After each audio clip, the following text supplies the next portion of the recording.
Hello everyone, welcome to my channel. This is Priya Bhargav. Today we are going to finish Unit 1 of Block 3 MPCE 023, that is MAPC second year counseling psychology students. This video is for you guys. Today we are going to finish this unit, so let us start with the topic. Topic is experience of threat and the process of defense. कभी भी threat मतलब खतरा है ना। सो क्या होता है जब हम अपनी एक सेल्फ कंसेप्ट होता है हमारा, हम अपने बारे में कुछ सोचते हैं और उसी के अकॉर्डिंगली हम अपनी एक इमेज बना के रखते हैं कि हम ये हैं और हम इस तरह से बिहेव करेंगे, हम इस तरह से चीज़ें करेंगे। बट क्या होता है कि जब हमारे एक्चुअल एक्सपीरियंसेस होते हैं, अपने आसपास की दुनिया से, लोगों से इंटरेक्शन होता है एंड कोई आके आपसे कोई ऐसी बात बोल देता है जो आप नहीं मानते कि आप हैं वैसे। सपोज़ आपने कोई प्रेजेंटेशन बनाई अपने ऑफिस में और आपको लगा कि आपने बहुत अच्छी बनाई है, लेकिन आपके बॉस ने या किसी आपके हेड ने आपको बोला कि ये वैसी नहीं थी जैसा मैंने एक्सपेक्ट किया था, या कुछ इस तरह से बोल दिया जो आपके लिए डीमोटिवेटिंग रहा। आपको ऐसा लगा कि मैंने तो बेस्ट टेस्ट किया एंड स्टिल मुझे उतना अप्रिसिएशन नहीं मिला, या आपको कोई टाइम टू टाइम किसी चीज़ के लिए डीमोटिवेट करता रहे। आपको बहुत सारे लोग बहुत कुछ बोल रहे हैं, लेकिन आपकी लाइफ में जो सबसे इम्पोर्टेंट पर्सन है वो आपको उतना अप्रिशिएट नहीं कर रहा जितना बाकी लोग करते हैं। तो ये कुछ ऐसी चीज़ें हैं जो आपके सेल्फ कॉन्सेप्ट को हिला देती है, आपका जो खुद के लिए आपकी इमेज है उसको हिला देती है। तो ये थ्रेट बन जाता है आपके लिए। और जब आप इनकंग्रुएंट होते हैं अपने सेल्फ कंसेप्ट और जो आपके एक्सपीरियंसेस है उसमें, इनकंग्रुएंट मतलब दोनों एक दूसरे पे ओवरलैप नहीं करते। समटाइम्स क्या होता है, समटाइम्स ऐसा भी होता है कि जैसा हम अपने बारे में सोचते हैं दुनिया भी आपको वैसा ही बोलती है आके। तो आपका जो मॉरल है वो हाई हो जाता है, आप मोटिवेटेड हो जाते हैं, एनर्जेटिक बन जाते हैं, है ना, एक हेल्दी ह्यूमन बीइंग फील करते हैं खुद को। लेकिन जब ऐसा नहीं होता, जब आपको कुछ और ही बोला जाता है, कुछ और ही एक्सपीरियंस होता है, तो ये इनकंग्रुएंसी की चीज़ आ जाती है, self concept and external experiences. So उस वजह से आपको थ्रेट्स फील होते हैं इस चीज़ को लेकर। जब इस तरह के जब थ्रेट्स फील होते हैं तो आपके अंदर, जब आप कॉन्शियस होते हैं इस चीज़ को लेकर, आपको पता होता है कि नहीं ये चीज़ मेरे साथ गलत हो रही है, ये ऐसा नहीं होना चाहिए, मैं ऐसा नहीं हुई या मेरे साथ। आपकी पर्सनैलिटी डिसऑर्गेनाइजेशन की प्रॉब्लम आना शुरू हो जाती है आपके अंदर, आपको एंग्जाइटी होने लगती है। बहुत कॉमन है, हर दूसरे इंसान को ये चीज़ फील होता है। बट ये जब एक्सट्रीम हो जाता है तो वो साइकोलॉजिकल प्रॉब्लम बन जाती है जिसके हमें ट्रीटमेंट देना पड़ता है। Now defence mechanism.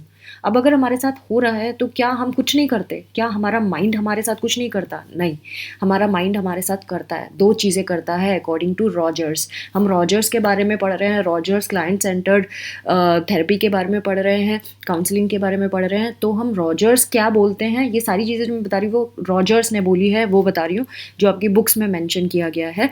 तो रॉजर्स क्या कहते हैं? रॉजर्स कहते हैं कि हमारे जो बेसिक मैकेनिज्म होते हैं, जो डिफेंसेस होते हैं, वो दो तरह के होते हैं। एक होता है परसेप्चुअल डिस्टॉर्शन एंड दूसरा होता है डिनायल। नाम से ही पता चल रहा है, डिनायल का मतलब जब आप डिनाई करते हैं, नहीं ऐसा तो है ही नहीं, नहीं मेरे साथ ऐसा कुछ गलत हुआ ही नहीं, हुआ है लेकिन फिर भी आप एक्सेप्ट नहीं करना चाहते कि आपके साथ कुछ गलत हुआ है, आप डिनायल स्टेट में चले जाते हैं। तो वो तो कुछ और ही अलग लेवल की प्रॉब्लम हो जाती है। लेकिन परसेप्चुअल डिस्टॉर्शन का मतलब होता है जो ये इनकंग्रुएंसी हुई है आपके सेल्फ कंसेप्ट और एक्सपीरियंस के बीच में, जब आपको महसूस होता है कि नहीं ये कुछ गलत हुआ है मेरे साथ, और ये आपकी अवेयरनेस में ये चीज़ें आ जाती हैं, तब क्या होता है, तब आप इनकंसिस्टेंट फील करते हैं, आप एंशियस फील करते हैं और आपके डिफेंस रिस्पॉन्सेज उसमें बढ़ जाते हैं।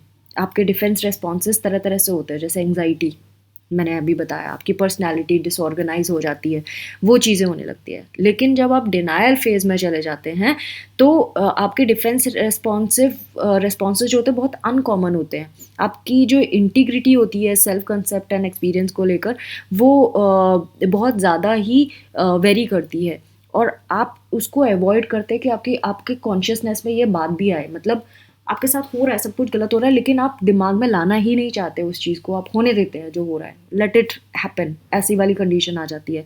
ज़्यादातर महिलाओं में देखने को मिलता है इंडिया में, जो ऑर्थोडॉक्स फैमिलीज़ है वहाँ पे उनको हर दूसरे दिन बेइज्जती सहनी पड़ती है, फैमिली में डिसरिस्पेक्ट का सामना करना पड़ता है हस्बैंड से या किसी और रिलेटिव से, इन लॉज से।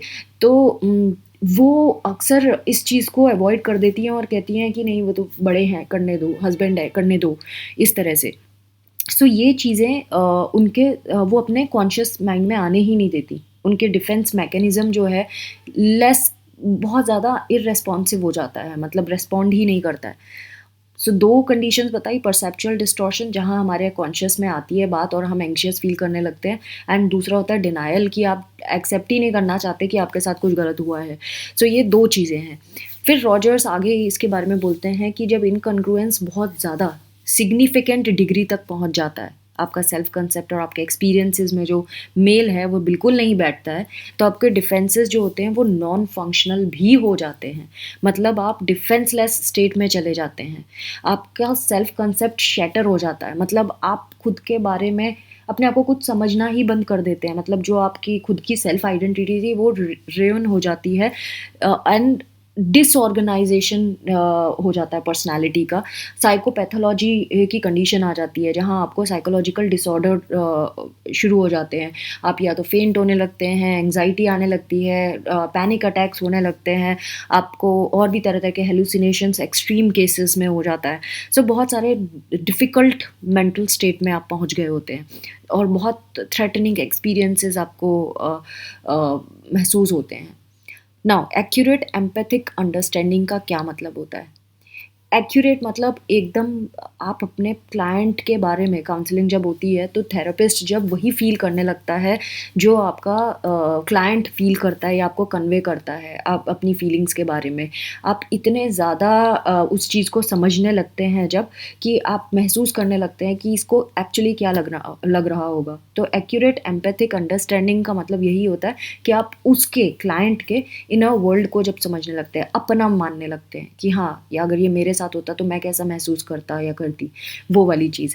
सो ये जो एबिलिटी है किसी भी थेरेपिस्ट की, कि जो भी क्लाइंट आपको बोल रहा है वो आपको उसको आप उसको पैराफ्रेजिंग जिसे कहते हैं, कन्वे करें अपने क्लाइंट को कि तुम्हें ऐसा महसूस हो रहा होगा, अब तुम ऐसा फील कर रहे होगे।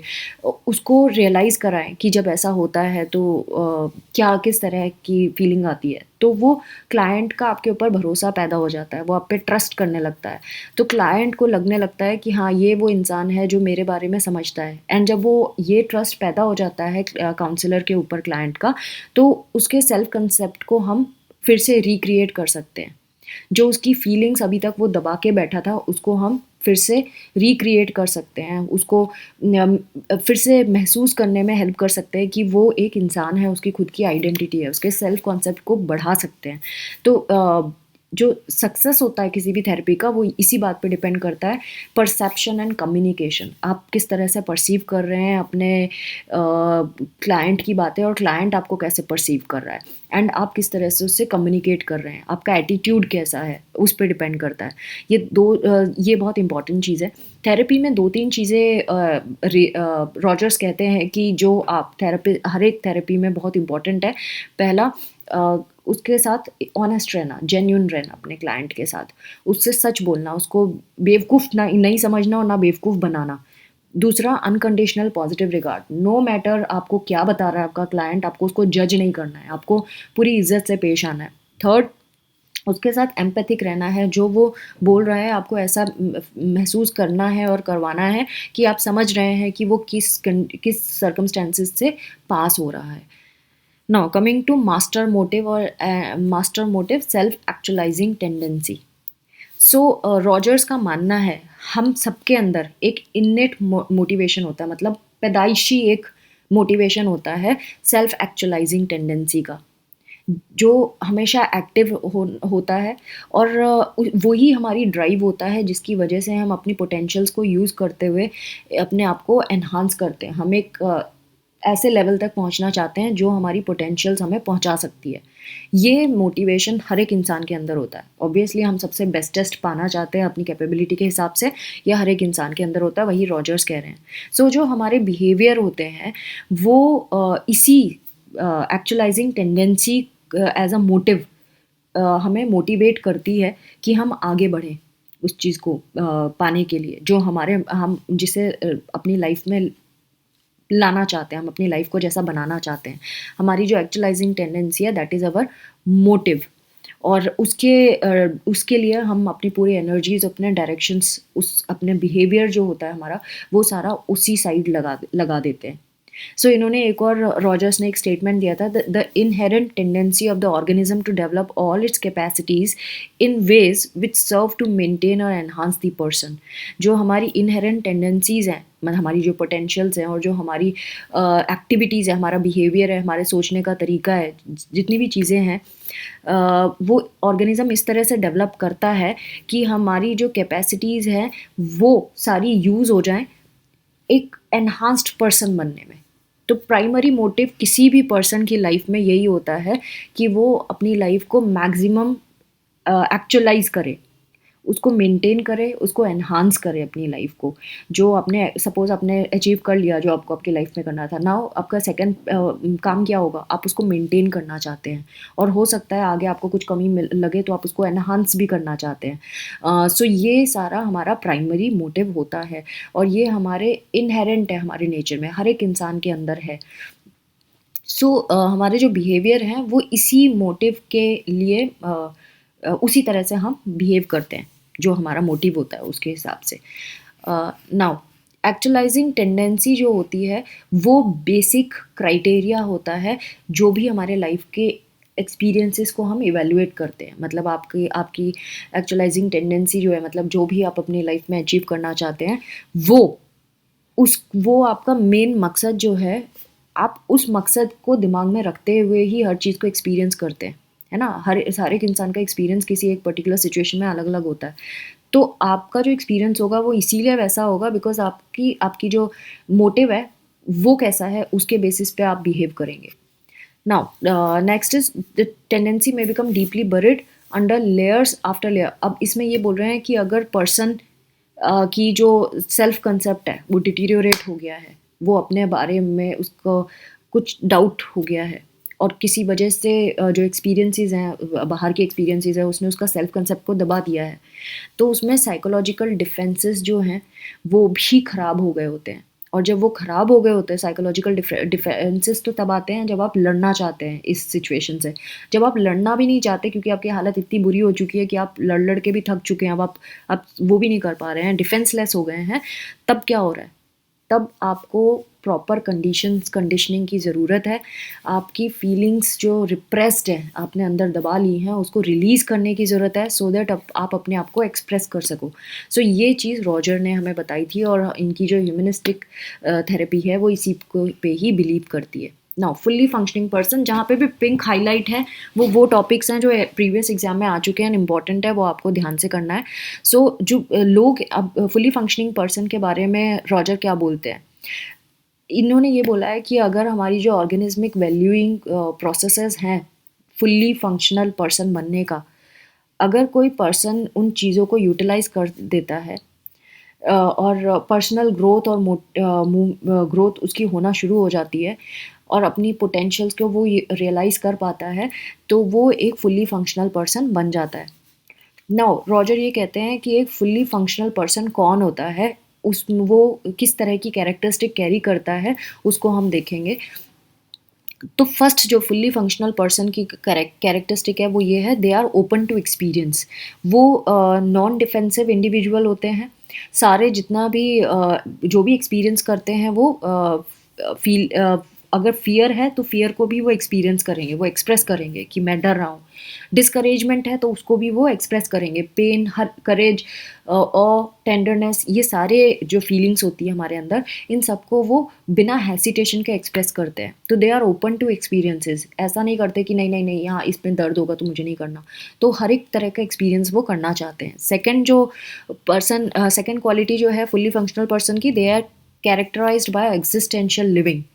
तो ये अपने एक्सपीरियंसेस को लिव करते हैं, जो भी उन्होंने एक्सपीरियंस किया उसको महसूस करना चाहते हैं, जो भी प्रेजेंट में हो रहा है उसमें वो जीते हैं। वो अपनी पुरानी चीज़ें गड़े मुर्दे उखाड़ के सोचते नहीं हैं। अपने पुरानी जो सोच है उसको अभी प्रेजेंट एक्सपीरियंस के ऊपर हावी नहीं होने देते हैं। Third, they trust there organisms. वो वो बिल्कुल जो उनको लगता है कि सही है वो उसको वो करते हैं। वो दूसरों से इन्फ्लुएंस नहीं होते। वो जो भी चॉइस करेंगे, कोई भी सपोज़ उन्होंने कोई डिसीज़न लिया, गलत भी हो सकता है ऑब्वियसली, लेकिन वो अपने डिसीज़न को कैरी करते हैं, डिसीज़न के कॉन्सिक्वेंसेस को भी एक्सपीरियंस करते हैं कि चलो मैंने ये डिसीज़न लिया, इसका रिज़ल्ट ले ये आया। नाउ अब अगर उन्हें लगता है कि हाँ, कुछ गलत हुआ, वो नहीं हुआ जो वो चाहते थे, तो वो उसको करेक्ट करते हैं फिर। ये एक फुल्ली फंक्शनल पर्सन की एक कैरेक्टरिस्टिक है। Second is they are creative. Creative तो मतलब नए तरीके से सोचना, है ना? Creative products, creating living emerge. तो ये जितनी भी नई चीज़ें वो सोच सकते हैं विदाउट जजमेंट्स, वो करते हैं, नए एक्सपीरियंसेस से सीखते हैं, न्यू एक्सपीरियंसेस से वो नई चीज़ें डेवलप करना जानते हैं, अपने खुद के जजमेंट्स पे ट्रस्ट करते हैं। यानी कि शक करने लगा, अरे मैंने वो डिसीजन तो ले लिया, पता नहीं सही होगा कि गलत होगा। नहीं, अब उन्होंने एक बार डिसीजन ले लिया तो they will follow it without doubting it. And वो रिस्क लेने के लिए विलिंग होते हैं, हमेशा रिस्क लेते हैं कोई भी नई चीज़ आती है तो। फिफ्थ कैरेक्टरिस्टिक्स है, they live rich lifes. Rich lifes का मतलब ये नहीं है कि सिक्योरिटी लग्जरियस लाइफ जी रहे हैं, वो तो इनकी लाइफ में कभी ना कभी होता ही है, लेकिन इनकी लाइफ में ये कुछ एक्साइटिंग चीज़ें, चैलेंजिंग, मीनिंगफुल, रिवार्डिंग चीज़ों में ज़्यादा रहते हैं। ये कुछ ऐसा करते हैं जो उनको लाइफ में उनको लगता है कि ये सब लोग नहीं करते, मैंने किया है, क्योंकि this is different. So exciting चीज़ें करते हैं, थोड़ा चैलेंजिंग चीज़ें करते हैं, जो बहुत रेयर लोग ट्राई मारते हैं, तो वो सारी चीज़ें करते हैं। और सेंसिबल चीज़ें, नॉनसेंस नहीं। They are honest and open. ये बहुत ऑनेस्ट होते हैं। ये नहीं कि गवर्नमेंट ने रूल बनाया तो उसी के हिसाब से अगर उन्हें लगता है कि गवर्नमेंट ने गलत रूल बनाया है तो वो उसको फॉलो नहीं करेंगे। सो वो दूसरों से भी ओपनली डील करते हैं, ह्यूमनिस्टिकली डील करते हैं, बहुत जो बिल्कुल स्ट्रिक्ट कुछ रूल्स नहीं बनाते, बहुत ओपन रहते हैं हर चीज़ के लिए। जहाँ उन्हें लगता है गलत है तो वो चेंज हो जाते हैं। They are indifferent to material comforts and rewards. उनको कोई फ़र्क नहीं पड़ता, उनको कोई इनाम दे रहा है कि नहीं दे रहा है, उनको कोई सामान दे रहा है कि नहीं दे रहा है, अच्छा, वो इससे कोई उनका कुछ लेना देना नहीं होता है। इनको अपने स्टेटस से कोई मतलब नहीं होता कि अरे मैं तो वीआईपी हूँ, मैं तो इस गरीब के पास नहीं बैठूंगा, इस तरह का कोई एटीट्यूड होता नहीं है। सो बहुत इनफॉर्मल वे में ये रहते हैं। Eighth is they are caring persons. ये बहुत केयरिंग होते हैं, ये सोसाइटी के लिए सोचते हैं, सोसाइटी के लिए काम करना चाहते हैं, बहुत जेंटल होते हैं, मॉरलिस्टिक, एकदम स्ट्रॉन्ग मॉरलिस्टिक नहीं होते हैं। उनको पता है क्या चीज़ सही है, क्या चीज़ गलत है, धकियान उसी विचारों के पीछे नहीं भागते हैं। नेक्स्ट पॉइंट है, they have a deep distrust of cognitivity cognitively based science and technology that uses the science to exploit। ऐसी साइंस को ये बिल्कुल डिसबिलीव रखते हैं जो हमारे नेचर को एक्सप्लॉइट करती है, लोगों को एक्सप्लॉइट करती है, जैसे डैम बनाना। सो उन चीज़ों के अगेंस्ट होते हैं ये। Next is they have a trust in their own experiences and profound distrust of all external authority. कोई इनको कोई चीज़ यूज़ करके कैसा महसूस होता है, ये उस पे ज़्यादा ट्रस्ट करते हैं एज़ कम्पेयर टू किसी थर्ड पर्सन ने आके बोल दिया अरे इससे तो ये होता है। जैसे कि आप हम जनरल एक जनता क्या करती है, एड में अगर शाहरुख खान आ गया या फिर कोई और एक्टर आ गया जिसको आप बहुत ज़्यादा एडमायर करते हैं, उन्होंने कुछ बोल दिया, किसी चीज़ का ऐड कर दिया, अरे ये क्रीम तो वंडरफुल है, ये वो, तो आप सोचते हो अरे इसको मैं, ये तो मेरा फेवरेट हीरो है या हीरोइन है, इसने किया है तो ज़रूर पक्का अच्छा ही होगा। आप खुद लगा के एक्सपीरियंस नहीं करोगे कि आपको कैसा महसूस हो रहा है। इवन आपको डिस्कम्फर्ट भी होगा तो भी आप सोचोगे अरे नहीं, मेरी फेवरेट उसको तो नहीं हुआ था, मैं ही गलत सोच रही हूँ। तो इस तरह का नहीं सोचते ये लोग। तो जो फुल्ली फंक्शनल पर्सन होते हैं वो खुद का क्या एक्सपीरियंस है उसके बेसिस पे वो बिलीफ रखते हैं, उस पर ज़्यादा ट्रस्ट करते हैं एज़ कम्पेयर टू कोई और एक्सटर्नल पर्सन बोले। Now important points to remember for effective client centred counselling. Rogers ने बोला ये कंडीशंस को अगर आप फॉलो करेंगे तो आपकी थेरेपी में ज़रूर इफेक्टिव होगा और चेंजेस दिखाई देंगे। कौन कौन से 6 पॉइंट्स उन्होंने बताए थे, 6 कंडीशंस। नंबर 1, जो क्लाइंट और थेरेपिस्ट हैं उनमें साइकोलॉजिकल कॉन्टैक्ट होना ज़रूरी है। आपको फिनोमिनोलॉजिकल जो फील्ड है क्लाइंट की उस पर इम्पैक्ट होना बहुत ज़रूरी है और दोनों एक दूसरे की फिनोमिनोलॉजिकल फील्ड को अंडरस्टैंड करना ज़रूरी है। सेकंड पॉइंट, स्टेट ऑफ इनकंग्रुएंस जो है वो उसमें क्लाइंट आपके पास जब आता है और एंशियस फील कर रहा होता है तो ये आपको नोटिस करना है कि वो कौन से स्टेट है जिसमें वो ऐसा एक्सपीरियंस कर रहा है। थर्ड, थेरेपिस्ट जो है उसको कन्ग्रुएंट रिलेशनशिप बनानी है क्लाइंट के साथ, मतलब ट्रस्टफुल रिलेशनशिप बनानी है। अनकंडीशनल नेक्स्ट है, fourth is unconditional positive regard देना है हमेशा क्लाइंट को। ऑलरेडी मैं एक्सप्लेन कर चुकी, तो मैं थोड़ा जल्दी चलूँगी। एम्पैथिक अंडरस्टैंडिंग होना बहुत ज़रूरी है क्लाइंट के इंटरनल फ्रेम ऑफ रेफरेंस की, मतलब क्लाइंट किस तरह से सोचता है उसको लेकर। And then unconditional positive regard and therapist की एम्पैथेटिक अंडरस्टैंडिंग जो है, क्लाइंट को ये दोनों चीज़ें समझ में आनी चाहिए। मतलब आपने तो दे दी, थेरेपिस्ट ने तो दे दी दोनों चीज़ें, लेकिन क्या क्लाइंट भी उसको उसी तरह से परसीव कर रहा है? ऐसा तो नहीं क्लाइंट को लग रहा है भैया ये तो कुछ नहीं समझ रहा, क्लाइंट और काउंसलर सोच रहा है मैंने तो सब समझ लिया। ऐसा नहीं होना चाहिए। तो जो आपने शो किया वो क्लाइंट भी महसूस करे सेम चीज़, तब ये 6 पॉइंट्स। नाउ तभी आप क्लाइंट में चेंजेस देख पाएंगे। नाउ क्लाइंट जब बहुत खुल के अपनी लाइफ्स एंड प्रॉब्लम्स को शो करने लगता है, इसका मतलब आपकी थेरेपी सक्सेसफुल हो रही है। सेकंड चीज़ आपको जो नोटिस करना, पहली चीज़ तो जब वो खुल के आपको शेयर कर रहा है, मतलब आपका इम्पैक्ट पड़ गया क्लाइंट पे। दूसरा, वो अपने आप को एसेस कर पा रहे हैं अपनी फीलिंग के बारे में कि वो क्या सोच रहे हैं, उनको क्या समझ आ रहा है कि अब उनको क्या करना चाहिए। तो जब वो खुद के लिए समझ पा रहे हैं, दैट मीन्स आपकी थेरेपी ने काम किया। Now scientific evidences and researches, तो बेसिकली रॉजर्स के लिए ज़्यादा कोई रिसर्चेस हुई नहीं है रॉजर्स की थ्योरी के ऊपर। एंड ज़्यादातर क्योंकि ये साइंटिफिक टूल हमारे पास कोई नहीं है इसको मेजर करने के लिए कि क्या ये इफेक्टिव है कि नहीं है। Empathy, unconditional regard and congruence, ये तीन चीज़ें तो हर एक थेरेपी में काम करती है, साइकोथेरेपीज़ और काउंसलिंग चीज़ों में काम करती है।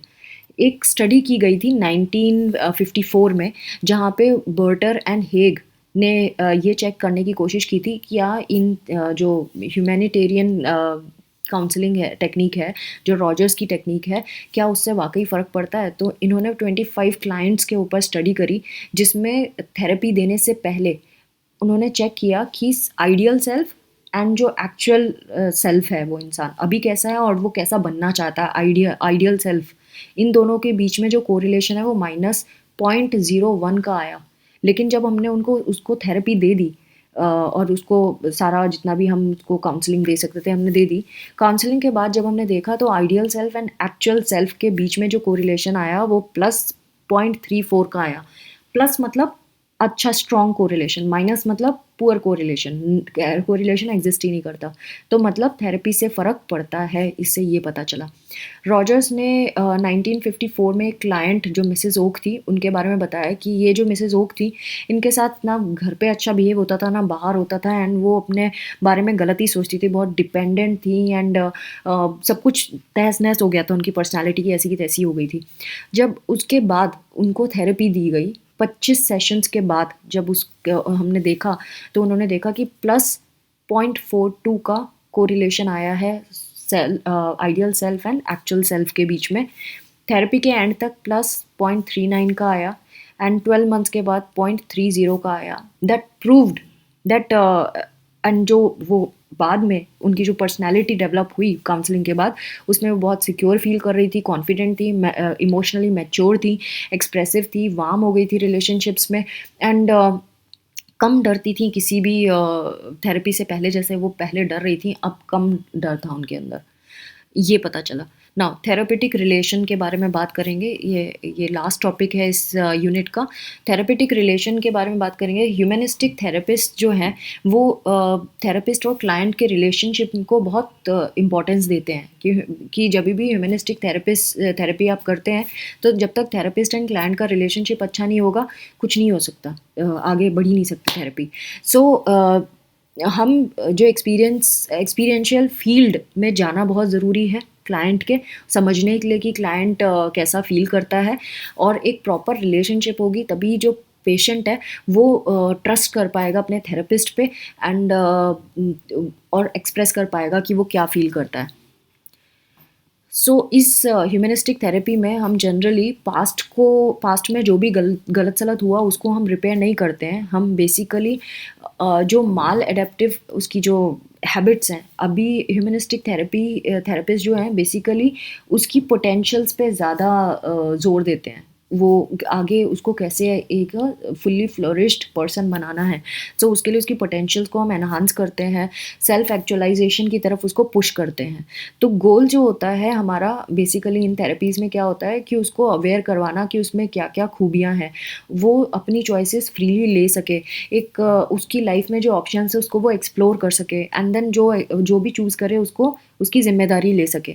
तो एक हेल्दी स्ट्राइविंग पर्सन बनाया जाता है जब भी हम ह्यूमनिस्टिक थेरेपी को यूज़ करते हैं। तो ह्यूमनिस्टिक अप्रोचेस जो होती हैं ये उन केसेस में ज़्यादा हेल्पफुल होती हैं जहाँ पे पर्सन ऑलरेडी फंक्शनल पर्सन है एंड वेल इंटीग्रेटेड है।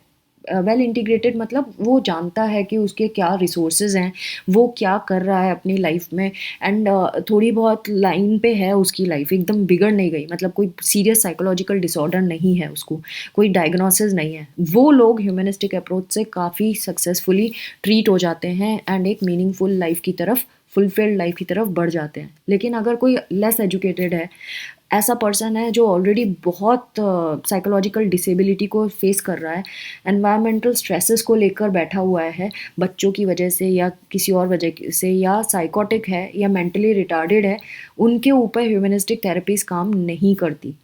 तो friends, this was all about unit 1।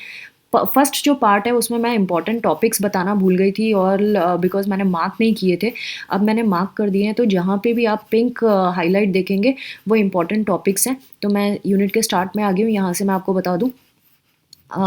एक ह्यूमनिस्टिक साइकोलॉजी, ये एग्ज़ाम के पॉइंट ऑफ व्यू से इम्पॉर्टेंट है। दूसरा, फिनोमेनोलॉजिकल फ्रेमवर्क इम्पॉर्टेंट है।